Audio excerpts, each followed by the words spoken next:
Hey, what is up, you guys? Today, we are going to continue my conversation with my dear friend, Pat Kaiser, who has been a role model for me throughout my career in consulting. She is a very inspiring leader in information technology whose experience ranges from senior leadership in multinational organizations in IT to guiding organizations through the process of mergers and acquisitions. Get ready for some great nuggets that you can apply to your own career development, being in consulting or otherwise. So when you say you prep the business for sale, what does that actually means in broad strokes? It means that you know that the buyer is going to want to poke in all sorts of areas from a due diligence standpoint. And so it was making sure all our documentation was accurate and clean, making sure, again, a word you'll recognize, but making sure all of our accounts payable and accounts receivables were in great shape, making sure that we could quickly pull a data room together and that all of our proposals, all of our projects, all of our client information was clean and easily accessible. And that takes time. And remember, you're doing it without the staff being aware that you're putting the business up for sale. So Right. A lot of this is done off the side of your desk, or it's done kind of after hours. Right. So it took some time to get the business ready for sale. And then you create what's called a teaser for companies that can quickly get an overview of your business without telling them who you actually are. And then they go to the advisor and say, hey, we'd like to know more. There is a very thorough SIM, which is a confidential information memorandum that then gets developed and shared. And then they sign off on a letter of intent that allows them to get into the data room to see all the information and then to make a determination whether they're going to buy or not buy and at what number. And a lot of the interested parties are competitors. So when you're opening up your kimono and they are going in and looking at all and so Agilus was, a vehement competitor to Bowen. So that letter of intent is, it's a binding arrangement to say that they're going to be serious about moving forward, and they give a price tag in that letter of memorandum in that letter of intent. And so if, you win new business through the process, then, they will pay more. If something falls off the table or you've got a client that goes sideways, they may pay a little less. But it's really an exercise of sharing all aspects of the business because that's what they're buying. Right. And as you know, in a consulting world and a staffing organization is exactly that, all they're really buying are the people. I was literally going to say that. Yeah. They're buying the people and they're buying the goodwill that you have with your clients. So, everything has to be clean. There needs to be the ability to track back on information that you're sharing. And so again, we got the deal done. It was an excellent, outcome for all of the staff. I then stuck around as president, for a year. And I had, as a part of my contract, a change of control clause, which allows me to basically take a package if I want or not. But there's a time frame within which a change of control runs out. And so I triggered that change of control. I said I'd like to take my package. I was at an age where I wanted to retire and enjoy being a grandma, and traveling a little bit more other than being a road warrior. and so the timing presented itself very nicely for me. So I'm blessed. Like I say, I just had an amazing career with fantastic people. Indeed. So, going back to the valuation of a consulting organization, right? When you think of the assets of a consulting organization, as you had mentioned, they're really revolving around the people who belong, like essentially the working consultants, like the billable consultants that are a part of that organization. Correct. It might be, would you think that so say for example, there's like a lot of Intel, maybe they have, I don't know. Like, are you talking about intellectual knowledge? Like intellectual property. Yeah. Right? But for a consulting organization, you're not actually building, it's a little bit tricky because you're not actually building, you're not building software, right? But you have the know-how to build, to implement, and I'm like my area is ERP, right? So I'll speak from ERP point of view. Like when we do our business, the service that we deliver is we help people implement an ERP that is likely a third-party ERP. We don't create our own, like it's not our ERP, so we don't own the software. But I'll come back to your example there. At Sierra, we did have intellectual property. We had built software for ourselves that helped to either accelerate the implementation of third-party ERP. We had some custom built software that helped us from a management perspective. So using your example with your own firm, if you were to build pieces of software that help to accelerate an Oracle or a SAP, module at a client site that had a particular infrastructure, that would be IP that would increase the value through a sale. Gotcha. So your value is really created in a number of ways. One, it's your management team. So looking at the longevity, the tenure, the experience, the capabilities of your management team, that's a big check mark. Looking at the same things for the staff. How long have they been around? Are they a flight risk? What skills do they have? Are those skills still in demand? Have they worked together as strong teams? How many architects in the IT world? How many architects versus PMs versus BAs versus coders? So all of that will help to figure out the valuation. They'll look at hard things. It doesn't really swing the pendulum much, but your facilities, right? Your physical assets. But then IP is huge. So if you've actually developed any IP that can be capitalized on by the buyer for the services that you provide to your clients, that's huge. Right. Okay. That's interesting because I never thought, the immediate thought when you think of consulting organization is, are the people who do the consulting. Yeah. But it's not only that, people are people. They come, they go. Even if they are employees, they can still come and go, which is partly why you have to kind of keep them in the dark when you're trying to sell a company, right? Yep. So that they don't go.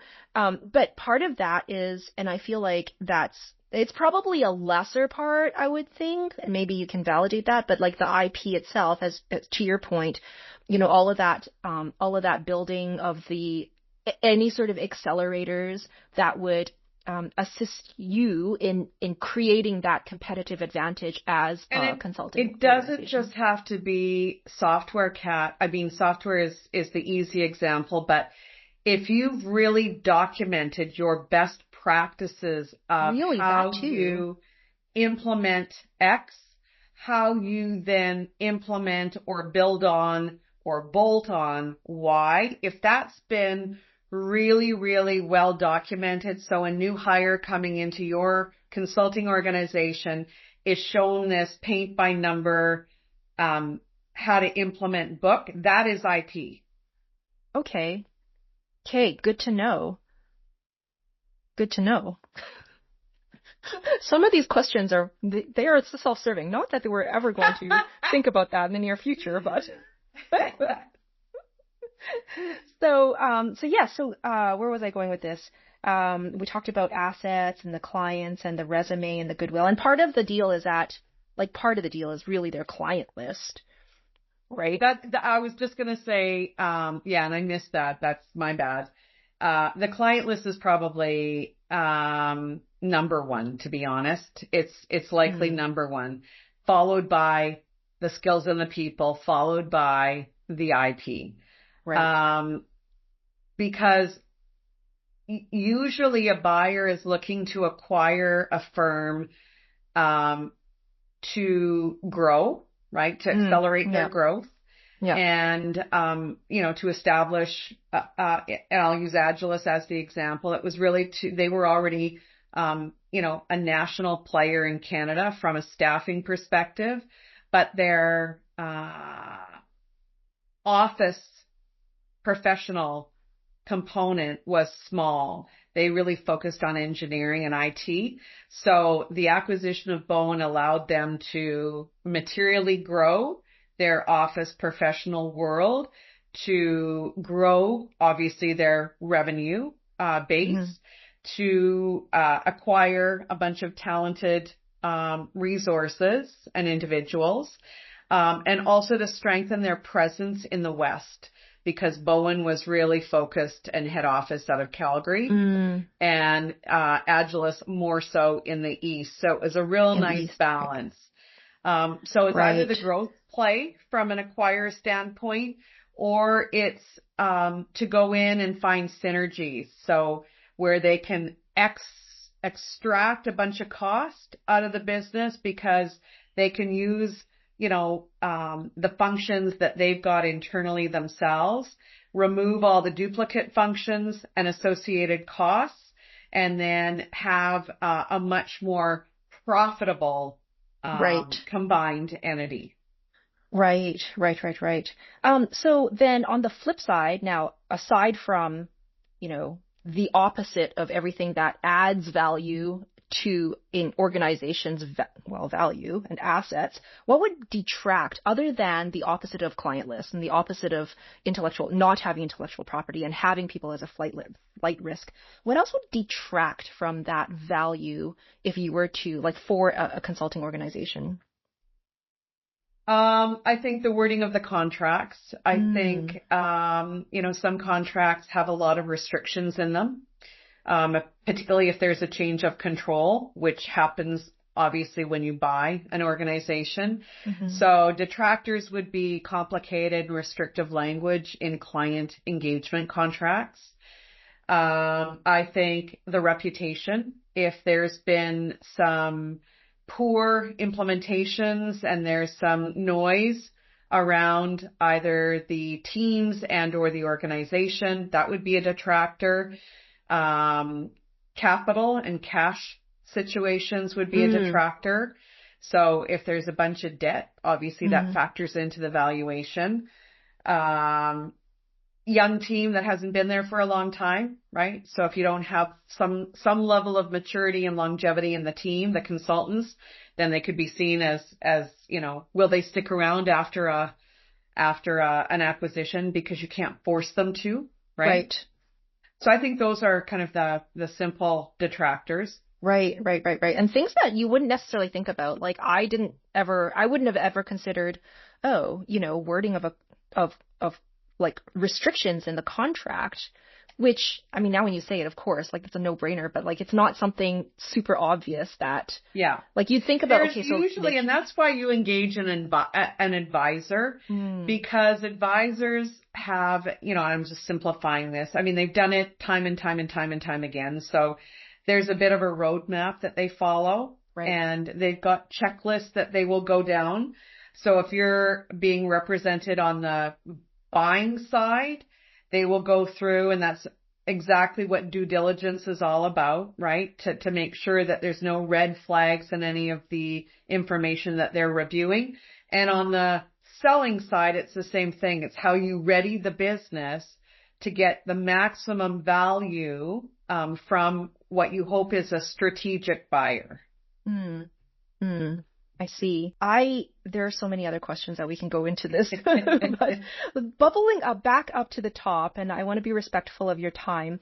As I mentioned, as we mentioned right from the beginning of this episode, is that Pat is, again, she has been one of my, one of the people who have really formed the direction of my career, and it partly has been directly influencing my career with Enable and et cetera, and Sierra. But okay, so I personally have been, as you know, self-employed for a very long time, newly, going into this building a consulting organization. And I feel like when we talk about the gig economy, that is people of this current generation and possibly like the younger generations, they don't necessarily want to be that long-standing employee. Like they want to have control of their freedom, their career, etc. And so what would your advice be to either go in one direction or the other, like being an independent contractor versus putting that time into a consulting organization as an employee and working your way up the ranks? Yeah, I think it's such a personal decision because there's pros and cons with both. I think on the consulting side, the pros are you get to pick and choose the contracts that you want to accept. You don't necessarily have to get buried in the politics of your client organization. You're there to do a job. You can oftentimes make better money than going the straight employee route. The but is you either have to have a firm like an Agilus representing you, because that's oftentimes a requirement of the client side. And trust that they're going to keep you busy, because when your contract comes to an end, you very quickly find yourself, on looking for the next, exactly. And you're waiting for the next gig. And so making sure that you're squirreling some money away for those rainy days when you're between assignments. It can be very stressful for some people not knowing when that next gig is coming to fruition. And sometimes having to accept a new role that isn't necessarily 100% what you'd like to be doing, but knowing that it's going to pay the bills. So that's the positive and the negative of the consulting side. I think the other negative on the consulting side is you are a consultant. Some clients exclude you from their celebratory events, their town halls, things that would be very meaningful to you, if you were an employee, but where you are excluded from as a contractor. And then I think on the flip side, looking at being an employee, you're a part of a team and you've got, promotional opportunities. You get to be somewhere for a long time to see the fruits of your efforts blossom. Oftentimes on the consulting side, you're there, you do the job, then you leave. You actually don't get to see what you've implemented really, really shine in the organization because you've been moved on to the next project. So I think there's lots of advantages on the employee side. Again, celebrating success, being with great, smart people. However, oftentimes you're not paid at the same rate as a consultant. You're not seen as necessarily that highly skilled individual, whether you are or not, as perhaps a third party coming in as an outside consultant. So I think it's a personal choice around risk and reward. Do you want to take a riskier role and maybe have a higher, financial payoff, and also the satisfaction of getting better and better as a consultant because you're honing in on certain skills based on the engagements and projects you're accepting? Or do you want the long play? It's kind of that fast and far again. Do you want the long play of being a part of something that you can really sink some roots into? So there's not a right or a wrong answer. It's really an individual choice. That's right. That's right. And I love how you didn't make it just about the numbers, because when you look at just the numbers, like it 100% makes sense to be, okay, so a number's at a point in time, right? Like not necessarily even over the course of your whole entire career. Like it depends on how many, like it depends how many gigs you can line up for yourself. And certainly as a contractor, that's all on you. right? So, I mean, if you just look at the numbers, like, yeah, like being a self-employed contractor absolutely does make sense. But